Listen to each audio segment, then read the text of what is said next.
Today I'm playing the peripatetic philosopher. I'm out on a hike. I've got my wildland fire gear on my back. I'm on my local volunteer fire department. We do both wildland and structure fires. But most of what we do is wildland, especially this time of year. So I'm getting a bit of exercise training with my pack. Teddy Roosevelt had a philosophy which he called the strenuous life. As I've taken from what I've read of him, and I've read a great deal of his works actually, the strenuous life is a life that pursues the difficult good over the easy and bad. It's a very beautiful day. You can hear the birds chirping. Teddy Roosevelt was a very interesting man, and the strenuous life is a life that pursues the difficult in all things that are good. Teddy Roosevelt was the kind of man who you could talk to about the classics, or you could talk to about standing your ground against a charging grizzly bear, or a charging lion, or a charging rhino. And that's not even a joke. I mean, he talks about that in his autobiography, how to hold your ground against a charging beast.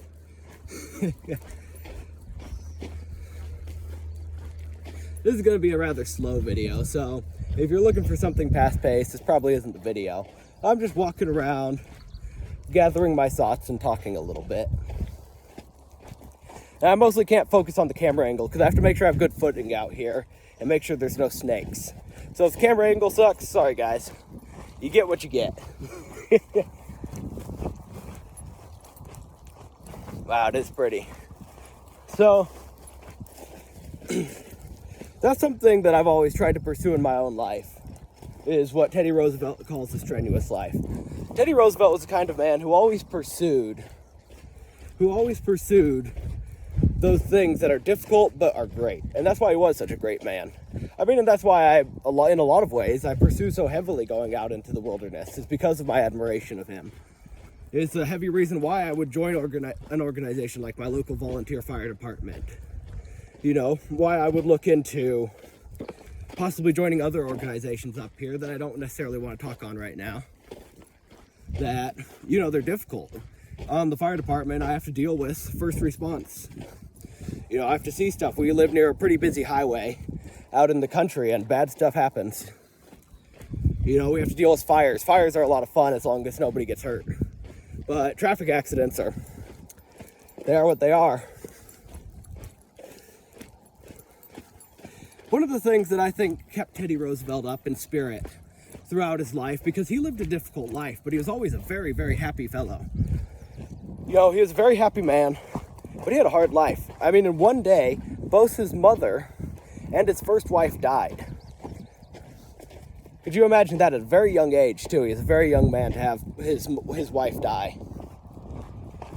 After that, he went out to the West. What I think really kept him going is his sense of play, you know? Teddy Roosevelt in his autobiography says that the chief part of a man's life is going to be his work. But he certainly ought to make time for play, something along those lines. And then he goes on to talk about the different athletic pursuits that he took on. Now, when he says play, he doesn't mean necessarily like playing make-believe like a kid might. But I don't think that adults were ever meant to give up that childlike sort of way of living. You know, we were supposed to continue playing, just we were supposed to take on more mature forms of play. Teddy Roosevelt went out and hiked in the mountains. He explored, he adventured, he hunted. You know, that's a form of play. In the modern day, we so often get stuck behind desks, or we get stuck in offices, or all these places where our sense of adventure, our spirit of adventure that our ancestors had when they sailed across the ocean on Viking longships, or when our Roman ancestors took the sword and marched in one direction, just trying to find people to conquer. Now, were those things ideal? Certainly not. But that's the spirit that lives in us. It's hard to contain that kind of spirit. You know, and also, I have some native ancestry. And, you know, that spirit of hunting, the spirit of hiking, of living out in the wilderness, of exploring. You know, it's a spirit that you don't find in the modern day way of living. It's something that you have to actively pursue. I think some of the best ways to pursue it is in the wilderness, going out and facing nature. and eventually getting to a point like I can where you can actually pursue and face nature by yourself. I've gone on multi-day camping trips by myself, hiking trips, all those sorts of things. Although it's also very fun to share those things in company. But that self-reliance that is built, when you know that you can carry your own life on your back, it's something that's wonderful. It's something that gives you a step. It gives you a walk of courage that you didn't know you had in you. It makes you feel like a man. It makes you feel free. It makes you feel lighter. I think that's also true with combat sports, especially combat sports. Although all sports to some degree will have this, I think it's also very freeing and adventurous to compete physically in an aggressive but controlled and friendly way against someone else, such as in boxing or wrestling or jiu-jitsu or football and rugby. My core combat sports were football and rugby. I've done a little bit of other combat sports, but never gotten that good in them. Certainly not to the point of heavy competition. When I was a younger and more rebellious boy, I had some street fights, but those are what they are. And, we were untrained.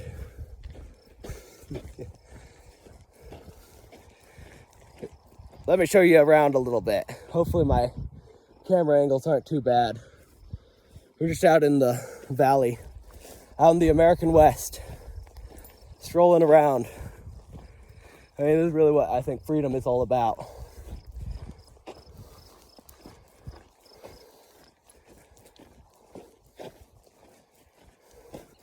But yeah, my point there is, I don't think that we should stop pursuing play. We should stop pursuing a life of adventure. That's something that we often give up in our adulthood. It's something that's killed in us. I don't know why that is. But I think reading Teddy Roosevelt can help with that. I think there's a part of us that thinks that looking for these things is childish. That's the dreams of a child, not something to really be attained. But I think Teddy Roosevelt is a perfect example of someone who did continue to pursue those dreams, but in a more mature way. Yeah. I always think that the accusation of being childish is usually thrown out by the childish one. C.S. Lewis was often accused of being childish because he wrote children's books. Especially because he wrote fairy tales, which were considered children's books. He wrote an essay, I can't remember the name of it, defending, in some sense, well, it wasn't the main point, but it was the point that he got to in his essay, defending that, reading fairy tales is not a childish thing. Then he goes on to make a rather wide defense on how fairy tales weren't really originally written for children in the first place. But they were written for all people, but as they became less popular, they moved up into the nursery, just like the old furniture moves up to the nursery when the adults don't like it anymore.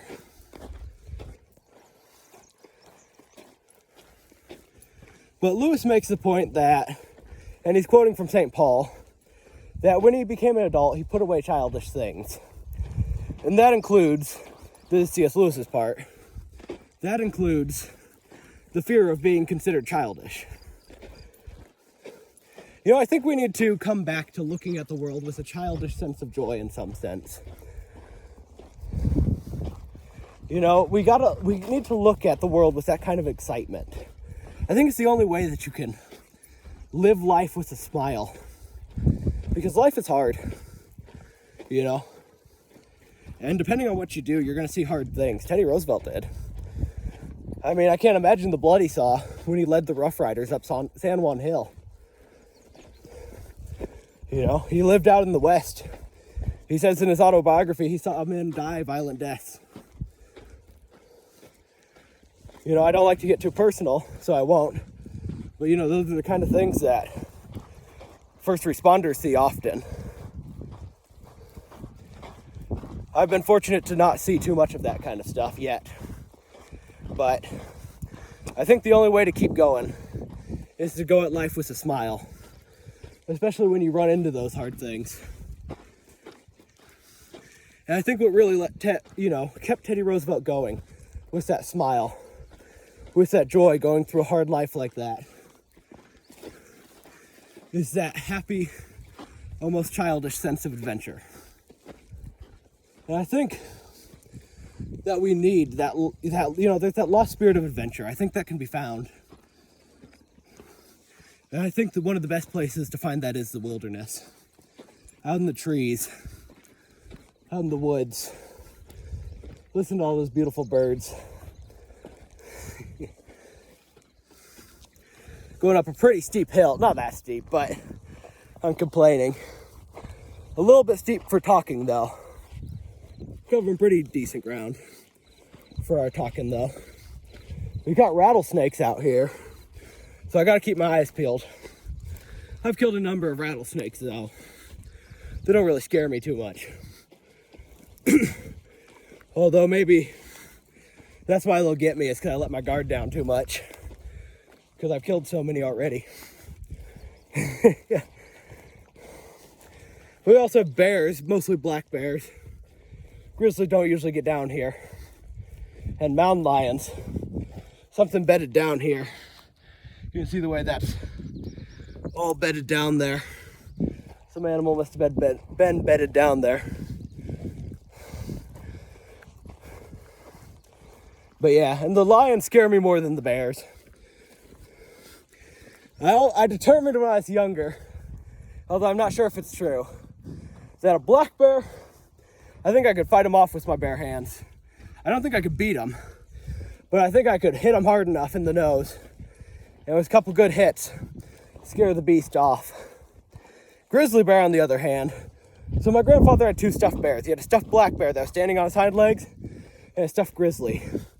The stuffed black bear was probably 5'8", 5'10". I thought, I'd have a chance. Probably weighed about 300 pounds would be my guess. When he was alive, not when he was stuffed. His grizzly bear, on the other hand, was well into the 9-foot tall range. Looked like Goliath. And I'll tell you this much, hopefully the wind isn't too bad. I would not beat the grizzly bear in a hand-to-hand fight. He's got me. I'm gonna need to be carrying an iron if I'm gonna take care of that. Ideally, it'll be a shotgun with slugs. But it's really quite peaceful out here. People get this idea that the woods is super dangerous. It can be, but it's usually not wild animals. Sometimes it is. But most of what kills you is your own stupidity in the woods. If you know what you're doing and you leave the animals alone, they're probably going to leave you alone. And they're probably just as, if not more, scared of you than you are of them. And that's probably at least certainly the case for someone like me who's been around them before. And they take to their heels. You know, they run like it's Bull Run. Yeah, they're quick though. You'd be surprised by how fast a black bear can run, and how quietly they run. They're a lot quieter than deer and elk. Deer and elk have these hooves, and they make them quite noisy when they're running. But a bear, on the other hand, can run almost silently. And I saw one running down a hill. He must have been going almost 30 miles an hour. He saw me and started going down the hill while I was bear hunting once. And he just booked it down the hill. He was so quiet though I couldn't hear him. I just saw a shadow moving through the dark of the trees. It was a dark, kind of gloomy forest almost that he was dwelling in. And I'm almost glad I didn't run into him in there, because the brush was tight and it would have been hard to get an aim in certain directions. Got a little stream here that I'm crossing. Beautiful. Yeah. But yeah, you can go out, find a trail, make sure you have all the basic gear, of course, know what you're doing a little bit, but you don't have to be an expert. Just find a simple trail. You can find a guide, that's even better, or a mentor. You know, not someone that you have to pay, but just a friend who knows how to get out in the woods and hike. But if not, just find a simple trail, a well-traveled trail, get a pack, and just start walking. You know, that spirit of adventure can be reclaimed. And all you have to do is just find a hill and climb over it. I mean, think about when you were a kid. When you were a kid, you should go places because it was fun, because you wanted to see those things. And think about it, in a video game, you know, imagine if you play video games, I don't usually play them too much anymore, unless I'm with my kid or my wife. Sometimes I'll play Minecraft. But imagine you're playing a video game, right? And it's got that little map in the corner and everything's dark. I mean, a big part of the fun of those video games, especially open world video games, is that you get to run around. You know, you get to explore all the little corners and find all the secret little things. I mean, that same spirit actually exists in you. You have fun doing it in a video game because it's something that's fun for you in real life. You can just go out in the woods and look at a mountain and be like, I wonder what's on the other side. And I found all sorts of little trinkets. I found all sorts of cool little trinkets out in the woods. Everything from like old hammers, which I mean, that's pretty boring, but I thought it was fun when I was 10 when I found a hammer. And I still have that hammer to this day. It works pretty good. But I've also found some pretty cool stuff like antler sheds,